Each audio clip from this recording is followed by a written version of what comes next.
What's going on, everyone? Welcome back. Today we've got our Week 2 fantasy football wide receiver starts and sits for every single matchup, so make sure to tune in. If you enjoy, hit that like button, subscribe, give us a follow on Twitter at AllDayPigskin to continue interacting with us there. Let us hear it in the comment section. You agree, disagree, along with any other questions you guys might have. We will do our best to answer them all. But with that being said, let's get right into it. We kick it off on Thursday. Bills at the Dolphins. Now here, from the Bills side of things, wide receiver, not a situation that I love. And honestly, unless you see that breakout from rookie Keon Coleman here at some point in the middle of the season, I think it's going to be similar to this all year long. This was my problem when, Stephon Diggs left, when they didn't really sign any big-name free agents. My worry was there's no one guy that is just like the dude that's going to be ultra targeted, a proven commodity, somebody that can be a mismatch to defenses. Again, maybe Keon Coleman can turn into that, and that's why, out of all the names here, Shakir, Mac Hollins, Curtis Samuel, the one I would roll the dice on is Coleman. But right now, if we look at week 1, getting excited about 4 targets apiece, it's tough to do that. The good news is, right, obviously you've got Josh Allen throwing you the football, so should be a lot of yardage, a lot of opportunities, but more importantly, I think this game versus the Dolphins will be a high-scoring one. I'm only taking a chance on Coleman, though. I think guys like a Dalton Kincaid will bounce back as well. And then, to me, Holland, Shakir, just a little bit too boom or bust. Samuel seemed like, he was somebody that I was potentially excited for, whether he was still not 100% from his injury or, just isn't going to be one of the top choices, TBD. But right now, tough to really trust anyone. So Coleman, in it of itself, that start is a little bit risky. But again, if you need upside, I would be looking at him. From the Dolphins, Tyreek and Jalen Waddle, it's simple. Those two guys, when healthy, they are starts every single week. Tyreek, obviously, a top 3 wide receiver, but Jalen Waddle can be knocking on the door of a top 10 wide receiver as well. And again, especially in this type of matchup. Then 49ers at the Vikings. So with the 49ers, they didn't have Christian McCaffrey, so that opened up a lot of things for these other wide receivers. Debo, again, utilized as a rusher, but if McCaffrey plays, that rushing volume that we saw in week 1 from Debo will not be there. Just a heads up. Now, Brandon Ayuk pretty much kind of disappeared, and that was always my worry about him when drafting him. Like, okay, if we're looking at values, if we're looking at Ayuk potentially repeating on last year, I know it's just 1 week, but the big word is efficiency here. And can he be as efficient as he was last year with the volume that he had? So that's something to watch. But here, kind of, thankfully for Ayuk, Juwan Jennings is banged up, and he had a big game in week 1. So I think right now with that situation, Ayuk and Debo are going to go back to being the top 2 guys. They further get more value if McCaffrey doesn't play because there's going to be so many more, those quick passes to go around. So I think Debo and Ayuk can both be high-end wide receiver 2s, potentially higher upside if McCaffrey doesn't play. For the Vikings, Justin Jefferson is the only guy that I want a piece of, even with Sam Darnold. Even though I think Darnold and the Vikings are going to struggle here versus this 49ers defense, Jefferson, talent alone, warrants top 10 finish every single week. Addison, though, is banged up, and I think similar to probably a Jennings, it's going to be a situation where probably better to sit him, not going to be at 100%, and again, versus this defense, if he does play, not really all that interested. Then Seahawks at the Patriots, not really a game that I love all that much for the wide receiver position. For Seattle, if Kenneth Walker doesn't play, I think you can see some, better improved output from multiple wide receivers, DK Metcalf and Tyler Lockett. Now I know Lockett outproduced Metcalf last week, but that'll happen from time to time. Metcalf still has the higher upside. But again, what can you really expect when your quarterback doesn't need to throw for over 200 yards and it's a situation like that? So keep that in mind. Either way, though, again, because of the matchup here, I can't rank these guys all too highly because I can see it being a lower scoring game. And with that being said, I have both Lockett and Metcalf as mid-level wide receivers too on the week. JSN, just too many mouths to feed. When you take into consideration the matchup and the game script, I'd rather sit him. For the Patriots, I'm sitting all the Patriot wide receivers. It's as simple as that.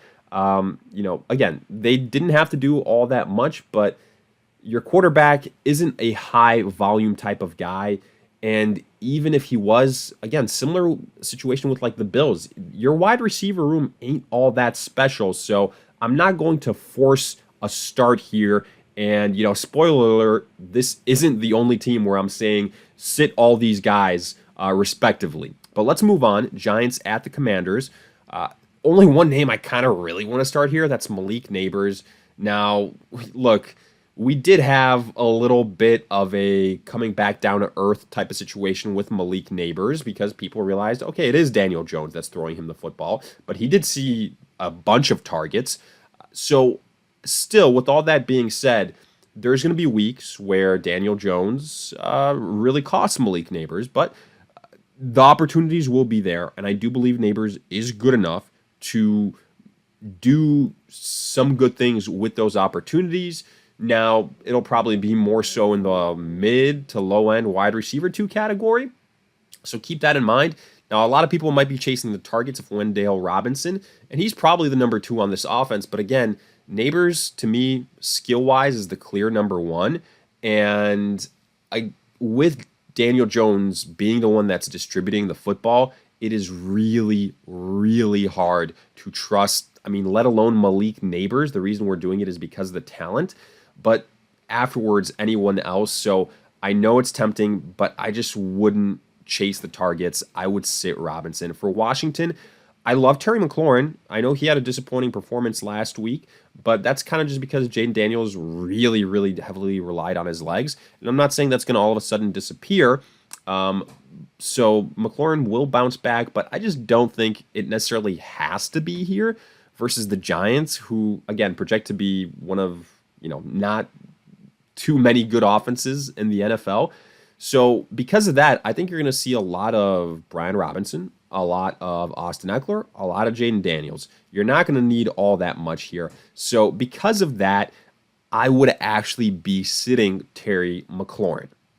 Then Chargers at the Panthers. I absolutely hate this game for fantasy football wide receiver purposes. I think the best play here is the Chargers defense, if I'm being honest, and then obviously J.K. Dobbins. But look, I'm sitting Ladd McConkey and Josh Palmer. To me, those are the top 2 guys for the Chargers. The reason being is the Chargers, if they want to win this game, just literally hand it off to Dobbins and Gus Edwards every single time. Every single time. That's all it's going to be necessary because, look, the Panthers, they are not going to be able to stop the run. And, they're just a really bad football team. There's no other way to put it. The Chargers don't have to do all that much. There's no reason Herbert should have over 200 yards passing in this game. So I just think game script-wise, the Chargers aren't going to have to throw the football. That's the only reason I'm sitting the guys here. And then for the Panthers, wide receivers, the names that come to mind are Deontay Johnson. He's the top of the list, but then Adam Thielen. I'd be sitting those guys. Look, I thought it'd be tough for Bryce Young to look worse than he did last year. Well, mission accomplished, but that's not what was, that wasn't the goal, unfortunately. But right now, I just can't trust them. I can't trust anyone on this Panthers offense. And sure, those guys will probably bounce back, but too many guys. The targets were all over the place. Young didn't look good. The footwork wasn't there. And I think he's going to be on his ass a lot this week. So, yeah, I don't trust anyone on this Panthers offense. Simple as that. We're sitting them here.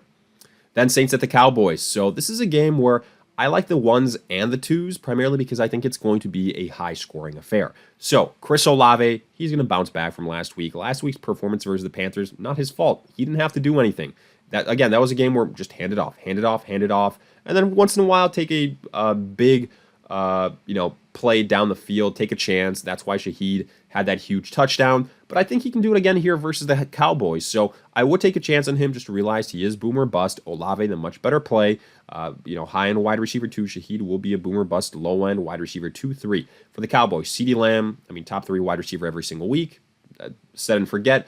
But Brandon Cooks, pleasant surprise. And again, I think here, he's been on so many teams, but technically revenge game, right, versus the Saints.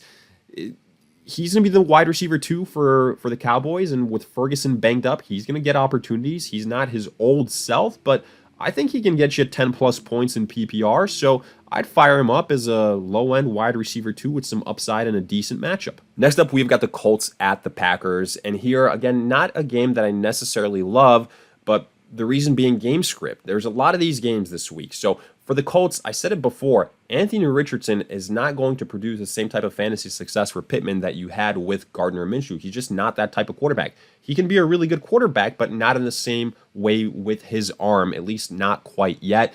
I would still give the chance to Pittman because he has the highest upside. I wouldn't chase the touchdown success from Pierce. I wouldn't chase the name in Josh Downs. So keep those things in mind. I have them as sits. Pittman, low to mid-level wide receiver 2 for the Packers. Unfortunately, I have all of them as sits. I did say last week, start Reed, that really paid off. He was the one wide receiver I trusted the most, but Jordan Love is hurt. It hasn't been made official, but he's likely not going to play this week. I'd say probably multiple weeks. Malik Willis is the backup. That's not a backup that I trust. He proved it in Tennessee. Therefore, I cannot trust these Packers wide receivers. They are all sits for me. Afterwards, Browns at the Jags. Man, Deshaun Watson does not look good. As great as Amari Cooper is, you can't really look at him as a wide receiver 1 every single week, despite him being the best wide receiver on that team. However, I'd still give him the shot over, Jerry Jeudy. I think that Cooper is the best weapon here. He deserves the most amount of targets, just the quality of the targets. I have him, again, kind of similar to a Pittman, a low to mid-level wide receiver 2. For the Jags, Christian Kirk is the highest upside guy.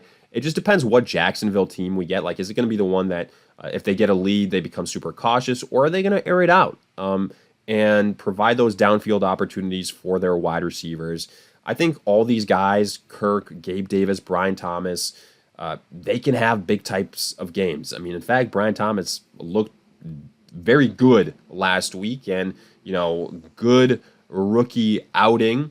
But again, I'm not going to chase the touchdowns. I'm not going to overreact too much to week 1. If he does it again and is the top guy, then okay, we can have the conversation. But for now, again, with 2 teams that I just don't see the quarterbacks every single week having 300 plus yards passing, I'm only in that case going to look at one wide receiver. Those wide receivers are going to be low to mid-level wide receiver 2s, and the rest are going to be sits, aka Jeudy, Gabe Davis, and Brian Thomas.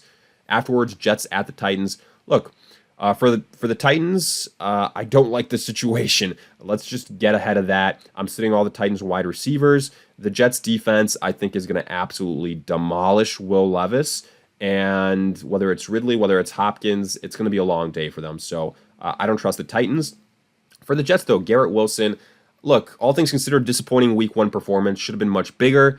But, it was a combo of Rodgers getting pulled at the end of that game, which makes sense.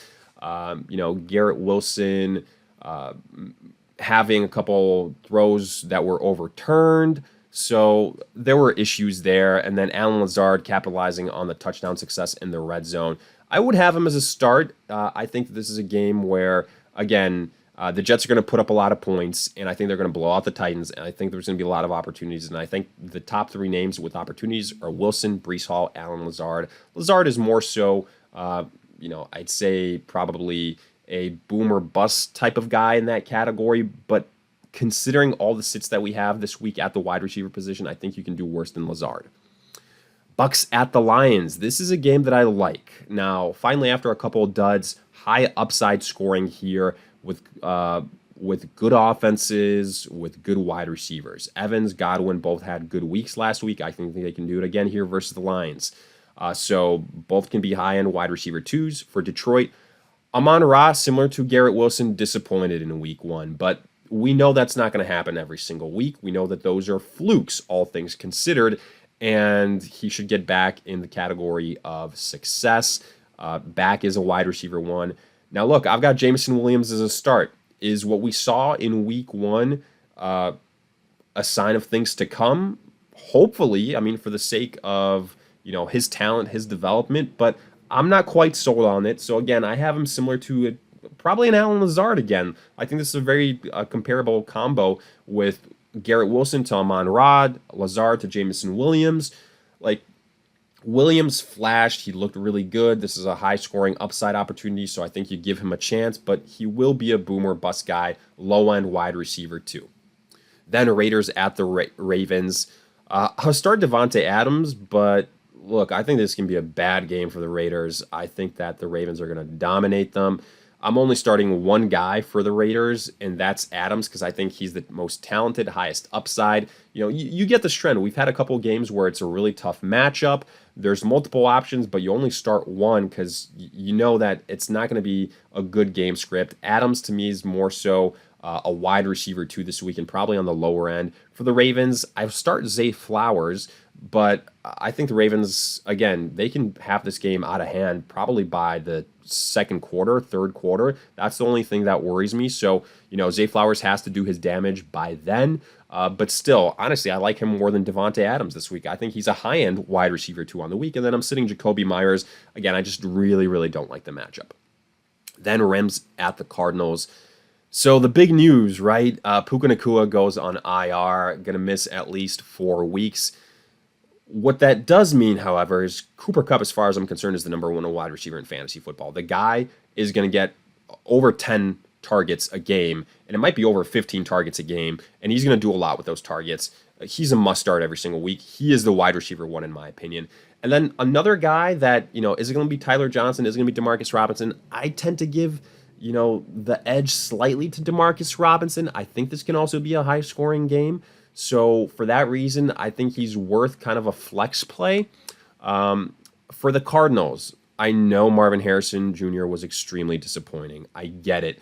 But the talent is there. I think this thing will evolve, and I think he's going to get more involved.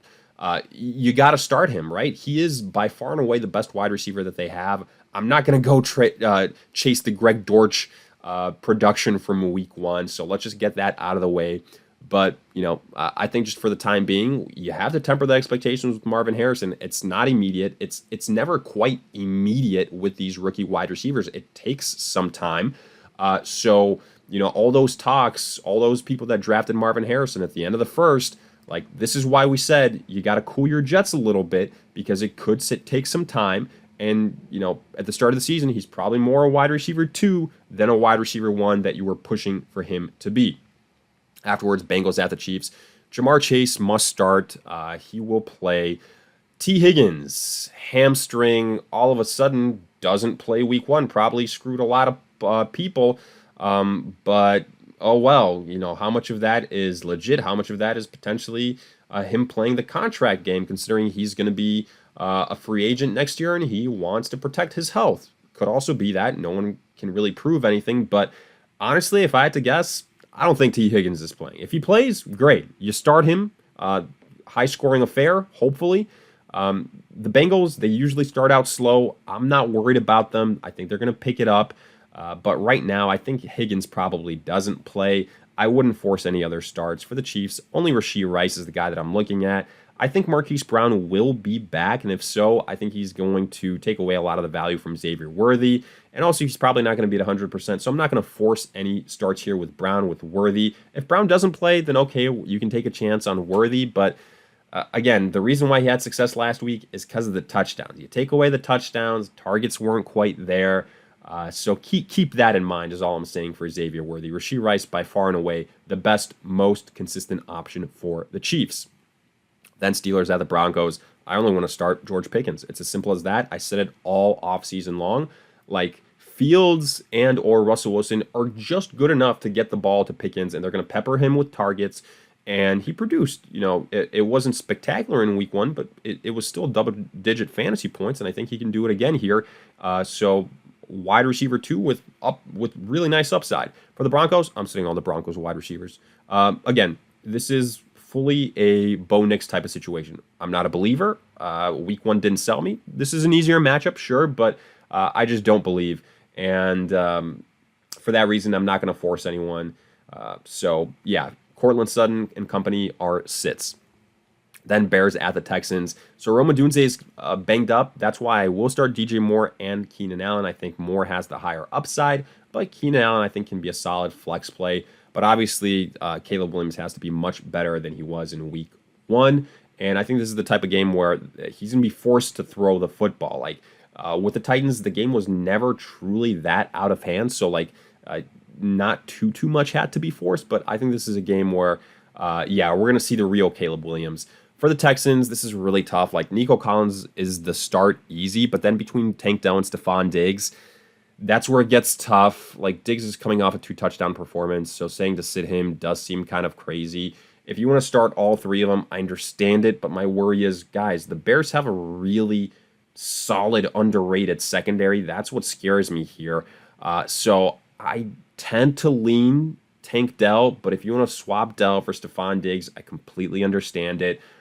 And I have no issues with that really at the end of the day. Then Falcons at the Eagles. I'll start Drake London. I realize he didn't look good in week 1. How much of that is because, Kirk Cousins isn't 100% from his Achilles? Yeah, that could be part of it. How much of it is because the Falcons didn't need to air out the football? Yeah, that could also be a part of it. And I think they're going to have to here versus the Eagles. So Drake London, I think, is going to be in the high-end wide receiver 2 conversation. And then for the Eagles, Brown, Devonta Smith, I think they're must starts. A.J. Brown, a top 10 wide receiver. Devonta Smith, mid to high-end wide receiver 2 with some boom or bust tendencies.